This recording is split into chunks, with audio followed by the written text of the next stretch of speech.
4D की, समझ में आ रहा है? 4D होता क्या है, ठीक है ना?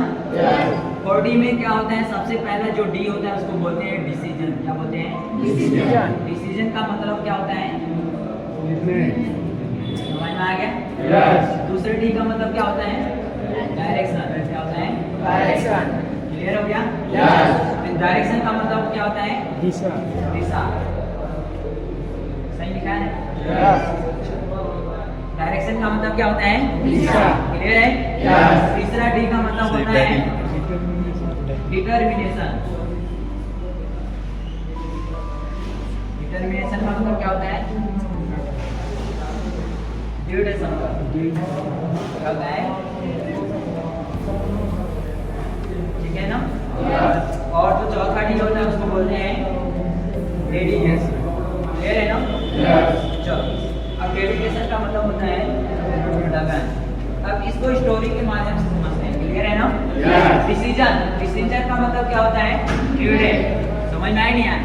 जैसे हम किसी काम को करते हैं तो काम करने से पहले हमें क्या लेना पड़ता है? निर्णय लेना पड़ता है या नहीं है? और एक इंसान का वो काम तभी सफल होता है जब उसका सही निर्णय लेता है। समझ में आया नहीं आया? अगर आप उसका सही निर्णय नहीं लोगे तो क्या आप उस काम में कभी सफल हो सकते हो? समझ में आया नहीं आया? जैसे आपको पता होगा, आपने देखा होगा रामायण, देखा है? रामायण में क्या होते हैं? हनुमान जी होते हैं ना? आपको पता होगा जब राम जी के भाई यानी लक्ष्मण जी को क्या लगा था? शक्ति बाण, है कि नहीं है? जब शक्ति बाण लगा था तो उस टाइम हनुमान जी को क्या लेना होता है? एक निर्णय लेना होता है। क्या निर्णय? कि उनको जीवन बूटी लेने जाना होता है कि नहीं है? जैसे मान लो दो दिशा है, एक साउथ है और एक ईस्ट है। समझ में आया? अब दोनों में मैंने कहा कि अब उनको साउथ में न जाकर के उनको जाना था साउथ में, लेकिन अगर वो ईस्ट में चले जाते हैं तो क्या उनको कभी भी जीवन बूटी ले आ पाते हैं? यानी उनको सही डायरेक्शन में जाना भी जरूरी है। समझ में आया नहीं आया? उन्होंने उस निर्णय को लेने के लिए एक साधु जी को क्या किया? साधु जी को क्या किया? रावण के वहां से उनको पूरे उनके घर को कुटिया को टांग के लेके आए, है या नहीं है? फिर उन्होंने हनुमान जी ने उनसे क्या लिया? एक डिसीजन लिया कि मुझे किधर जाना है। समझ में आया नहीं आया? उन्होंने उस साधु से सही निर्णय लिया कि मुझे साउथ में ना जाके ईस्ट में जाना है कि साउथ में जाना है, तो उन्होंने बताया कि आपको साउथ में जाना है। समझ में आया नहीं आया? उन्होंने क्या लिया? वहाँ पे सही निर्णय लिया। अगर वो बाबा को नहीं लाते, उस साधु को नहीं लेके आते तो क्या उनको सही डिसीजन ले पाते? समझ में आया नहीं आया? उन्होंने सही डिसीजन लेने के लिए क्या किया? उस बाबा को ले आए। समझ में आया?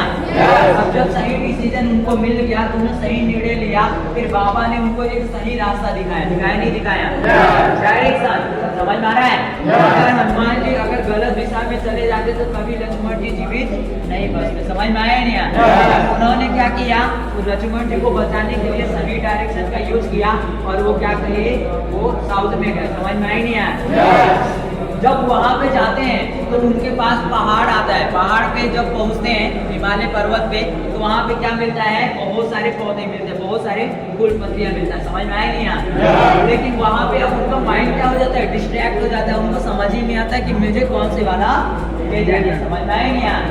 और आपको पता है डिटर्मिनेशन यानी दृढ़ संकल्प। हनुमान जी ने भी एक संकल्प लिया था कि मुझे लक्ष्मण जी को कैसे भी जीवित करना है। समझ में आया नहीं आया?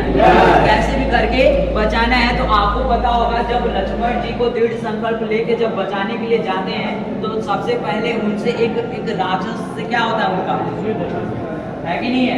होता है, लड़ाई होता है। समझ में आया नहीं आया? तो एक साधु का वेश लेके उनका मार्ग को क्या करता है? भटकाता है। समझ में आया नहीं आया? फिर वो गंगा जी में नहाने जाते तो वो एक मगरमच्छ भी उनको क्या कर लेता है? पकड़ लेता है। समझ में आया नहीं आया? जब वो मगरमच्छ से पहले उसको क्या करते हैं? काट देते हैं। समझ में आया नहीं आया? कर देते हैं। उसके बाद जाके क्या होता है? फिर उनको सही डायरेक्शन को बताते हैं। उनको पता चलता है कि वो साधु नहीं एक राक्षस है। समझ में आया नहीं आया? तो उनके लाइफ में भी क्या प्रॉब्लम आई, है या नहीं है? राक्षस क्या था? प्रॉब्लम ही तो था, है या नहीं है? जब हम अपने लाइफ में कभी काम करने के लिए बढ़ते तो हमारे लाइफ में कुछ न कुछ ऐसे प्रॉब्लम्स आती है। समझ में आया नहीं आया? तो उनके लाइफ में भी क्या आया? राक्षस आया, समझ में आया नहीं आया। उसके बाद जब हिमालय पर्वत पे पहुंचे तो वहाँ पे क्या मिला उनको, बहुत सारे वो हिमालय पर्वत पे जो जड़ी है, मतलब जो लताएं होती हैं, उनके पैर उनको हाथ उनको जकड़ लेती है या नहीं है। उसके बाद उनसे सवाल पूछा गया तो उन्होंने सही आंसर दिया, तब जाके उनको क्या मिला, वहाँ से आजादी मिला, समझ में आया नहीं आया। अब उनके पास एक और वहाँ पे भी एक निर्णय लेना था, अगर वहाँ से एक पौधे को केवल लेके आ जाते हैं तो क्या सच में लक्ष्मण जी जीवित बचते हैं? नहीं। तो उन्होंने वहाँ पे एक सही निर्णय लिया। क्या निर्णय लिया? उन्होंने उस पहाड़ को पूरा उठाया और कहाँ लेके चले आए, वहाँ पे लक्ष्मण जी के पास, समझ में आया। तो जब रास्ते में आसमान में उड़ते हुए आ रहे थे तो उनको क्या मिले, भरत मिले, है या नहीं है।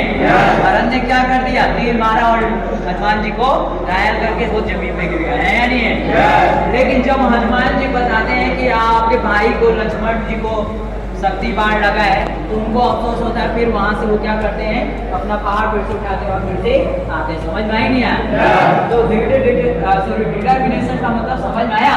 डिटर्मिनेशन का मतलब यही है कि सर आप अपने काम के लिए एकदम दृढ़ संकल्प होना चाहिए कि सर कितना भी प्रॉब्लम आ जाए लेकिन मुझे आगे बढ़ना है तो बढ़ना है, समझ में आया। मुझे जिंदगी में कितना भी सामना करना पड़े किसी भी चीज का, मैं करूंगा, लेकिन मुझे आगे बढ़ना है तो बढ़ना है, समझ में आया नहीं आया। हनुमान जी की तरह, समझ में आया नहीं आया। और वो पहाड़ को उठाते हैं, फिर अपने काम को डेडिकेशन के साथ करते हैं और वो अपने लक्ष्मण जी को बचाने के लिए आ जाते हैं, नहीं आ जाते हैं। बात समझ में आ गई। कहने का मतलब ये है कि डिसीजन का मतलब होता है निर्णय। अगर आप सही निर्णय नहीं लोगे तो आप कभी भी लाइफ में आगे नहीं बढ़ सकते, समझ में आई नहीं आया। और डायरेक्शन का मतलब होता है सही दिशा। अब जैसे आपको पता होगा एरोप्लेन होता है या नहीं है। एरोप्लेन में रेडार होता है, क्या होता है, रेडार। अगर रेडार आपको बोल रहा है इस साइड जाने के लिए, लेकिन आप इस साइड में जा रहे हो तो एरोप्लेन क्रैश करेगा, नहीं करेगा। इसीलिए आपको सही डायरेक्शन में जाना बहुत जरूरी है, समझ में आई नहीं आया। अगर आप गलत डायरेक्शन में जाओगे तो हमेशा आपका क्या होगा, नुकसान होगा। क्लियर हो गया। बात करते हैं डिटर्मिनेशन की। डिटर्मिनेशन का मतलब ये होता है दृढ़ संकल्प। आपको संकल्प ले लेना है कि मुझे अगर अपने लाइफ में आगे बढ़ना है, सक्सेस होना है तो होना है, समझ में आया। अब उसको रोकने के लिए बहुत सारे लोग आपको एकदम रोकने के प्रयास करेंगे, समझ में आया। जैसे हनुमान जी को रोकने के लिए बहुत सारे लोगों ने प्रयास किया ना, लेकिन उनके अंदर एक संकल्प था कि नहीं मुझे उस बूटी को ले जाना है तो ले जाना है, समझ में आया नहीं आया। और उन्होंने उस बूटी के लिए काम किया और वो दृढ़ संकल्प के साथ उन्होंने मेहनत किया और उस बूटी को ले गए। और डेडिकेशन का मतलब होता है लगन। आप अपने काम को ईमानदारी से करिए, समझ में आया नहीं आया। मैं एक एग्जांपल देता हूँ डेडिकेशन में। एक लड़का अपनी गर्लफ्रेंड से बात करता है तो आप देखे होंगे कितना डेडिकेशन के साथ बात करता है ना। लेकिन मैं कहता हूँ सर अगर आप जितना डेडिकेशन के साथ इससे बात कर रहे हो, अगर आप उतना डेडिकेशन के साथ अपने काम को कर दो तो क्या आप सक्सेस नहीं होगे? होगे नहीं होगे? तो हमें अपना डेडिकेशन कहाँ दिखाना चाहिए? बात समझ में आ गई। हमारे लाइफ में ये 4D बहुत इंपॉर्टेंट है, समझ में आया। जो इंसान 4D के अकॉर्डिंग अपने काम को करता है ना, तो उस इंसान को सक्सेस होने से कोई रोक नहीं सकता, समझ में आ गया।